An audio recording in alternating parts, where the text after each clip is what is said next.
Mid cap वाली video और ये स्मॉल कैप वाली वीडियो दोनों में हमने सिर्फ एक ही बात करी थी कि अगर हम एक्स्ट्रा 4% जनरेट करते हैं तो क्या हमें कितने लाख का फ़ायदा होगा और पूरे पोर्टफोलियो पे हमें 10 साल में, 15 साल में, 20 साल में क्या इम्पैक्ट होगा।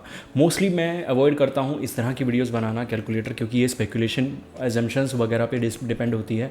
लेकिन यहाँ पे आपको नंबर्स के साथ लॉन्ग रन की जर्नी में कैसे करना है, कैसे आपको अपने दिमाग में शांति लानी है कि हाँ मैं एग्रेसिव चल रहा हूँ और क्या क्या आप कर सकते हैं, सबसे इम्पॉर्टेंट फैक्टर कौन सा है और कौन कौन से रास्ते हैं, इन्वेस्टर के टाइप कितने हैं ताकि आप वैसा इन्वेस्टर बन सकते हैं या नहीं, तो उसके बारे में बात करेंगे। वीडियो के अंदर चलते हैं, चलिए शुरू करते हैं। यहाँ पे अगर मैं लॉन्ग रन में बात करूँ तो 19% का कैटेगरी एवरेज बीट बनता है। मैंने ये वीडियो इसलिए बनाया क्योंकि लोग कह रहे थे ना सर आप एक बार स्मॉल कैप देखो, कैटेगरी एवरेज में इतना बन जाएगा मिड कैप से ऊपर कि आपको मज़ा आ जाएगा। सिर्फ 1% ऊपर बना।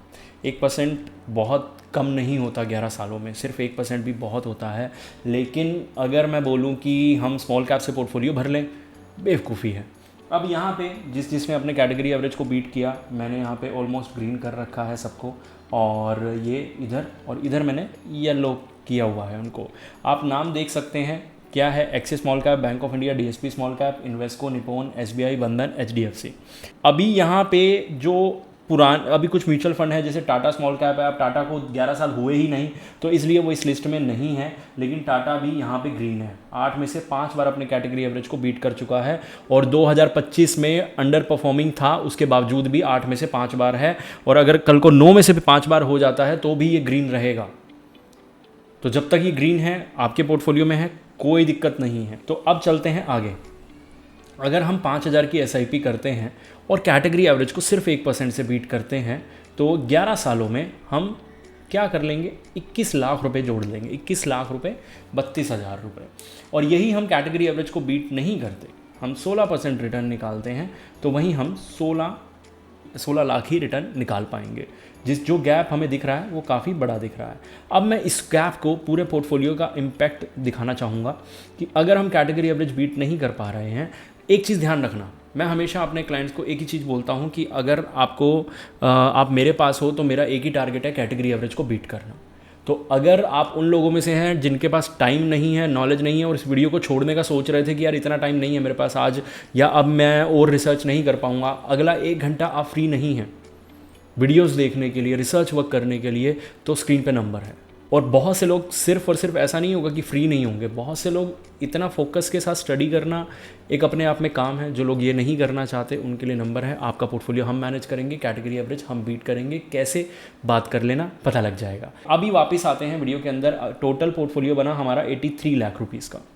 पिछली बार मिड कैप वाली वीडियो में मैंने रफ कैलकुलेशन किया था, लेकिन आज मैं एग्जैक्ट नंबर्स के साथ एग्जैक्ट कैलकुलेशन दिखा रहा हूँ। और ये अगर हम कैटेगरी एवरेज को 1% से भी बीट कर पाते हैं तो हमारा पोर्टफोलियो 1,06,00,000 रुपए का बनता है। अगर इसमें मैं 7-7.5 लाख रुपए टैक्स भी दे दूंगा, और अगर चर्निंग से मैं 1 लाख रुपए बचा सकता हूँ 11 साल में, ज़्यादा 1-1.25 लाख रुपए बचा सकता हूँ। अगर मैंने चर्निंग से 1.25 लाख रुपए बचा लिया तो भी मुझे लगभग यहाँ पे 6-6.5 लाख रुपए टैक्स देना पड़ जाएगा, शायद ज़्यादा ही देना पड़ जाएगा। लेकिन मैं ये बोलूँ कि मैं 1 CR के बहुत करीब होऊंगा या ऑलमोस्ट अचीव कर चुका हूँगा। यहाँ तो मैं सपने में भी नहीं होऊंगा। क्यों?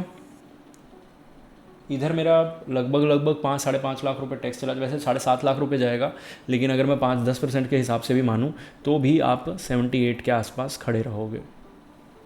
या चलो मैं कह रहा हूँ आप 85 पे भी हो समहाउ, तब भी 15 लाख का गैप है।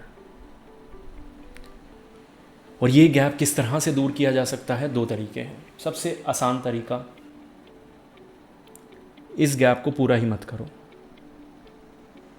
दिमाग में ही मत लाओ कि आपके पास गैप है। ये उन लोगों के लिए बोल रहा हूँ जिनको ना तो हमारी सर्विसेज लेनी, ना ही उनको नॉलेज और ना ही उनको टाइम देना, और लेके भूल जाना है।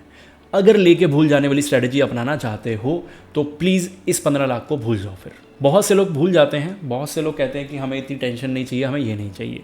दूसरा ऑप्शन आपके पास है कि आप एक्टिवली अपने पोर्टफोलियो को हर क्वार्टर, हर 6 मंथ में रिव्यू करो। आपके फंड्स अच्छा चल रहे हैं, कैटेगरी एवरेज को बीट कर रहे हैं या नहीं कर रहे हैं।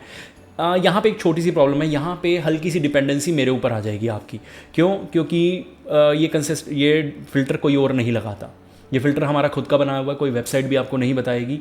तो ये फ़िल्टर हमारा खुद का बनाया हुआ है, इसलिए थोड़ी सी डिपेंडेंसी आपके हमारे ऊपर आ जाएगी, लेकिन सिर्फ यूट्यूब चैनल पे आएगी, कोई पर्सनल डिपेंडेंसी नहीं आने वाली। तो ये चीज़ है, और आपकी डिपेंडेंसी 2 या 4 साल तक रह सकती है, उसके बाद आप खुद भी सीख सकते हैं। इतना टाइम में आप सीख जाओगे खुद भी। उसके बाद तीसरा ऑप्शन कि आप हमारे पास ही आ जाओ, मैं आपका पोर्टफोलियो मैनेज करूँगा। उसमें भी थोड़ा सा ये हो जाता है कि अब बहुत से लोग डिपेंडेंसी नहीं चाहते, तो वो डिपेंडेंसी आ जाती है वहाँ पे। अब जो लोग चाहते हैं कि नहीं यार कोई बात नहीं, डिपेंडेंसी आ जाएगी पर पोर्टफोलियो तो अच्छा काम करेगा, बहुत बढ़िया। जो लोग यूट्यूब पे डिपेंडेंसी डालना चाहते हैं, ठीक है, और बिना उसके भी हो सकता है, ज़रूरी नहीं है कि आपको फंड इसी तरह से पता लगे। आप नॉर्मल वीडियोज़ देखोगे ना, आपको पता लग जाएगा आपका फंड कैटेगरी एवरेज बीट कर रहा है या नहीं है। तो सेकंड ऑप्शन में फिर भी आप मेरे ऊपर इतना डिपेंड नहीं रहोगे तो भी चलेगा। तो आप अपने पोर्टफोलियो को खुद रिव्यू कर पाओगे, खुद टाइम दे पाओगे और नॉलेज इकट्ठी कर पाओगे। और एक और चीज़ मैं बता देता हूँ, एक अनाउंसमेंट है पूरी इस वीडियो से हट के। नया चैनल उन लोगों के लिए जो सच में कुछ सीखना चाहते हैं। अगर आप सिर्फ नाम जानना चाहते हैं, पोर्टफोलियो रिव्यू चाहते हैं, तो नए चैनल को सब्सक्राइब मत कीजिएगा। लेकिन अगर आपको लगता है कि आप सच में कुछ सीखना चाहते हैं, तो वहाँ पे म्यूचुअल फंड के रिगार्डिंग एजुकेशनल कंटेंट रहेगा, जो कि आप जाके चेकआउट कर सकते हैं। होपफुली आप समझ गए होंगे। मिलते हैं अगली वीडियो में।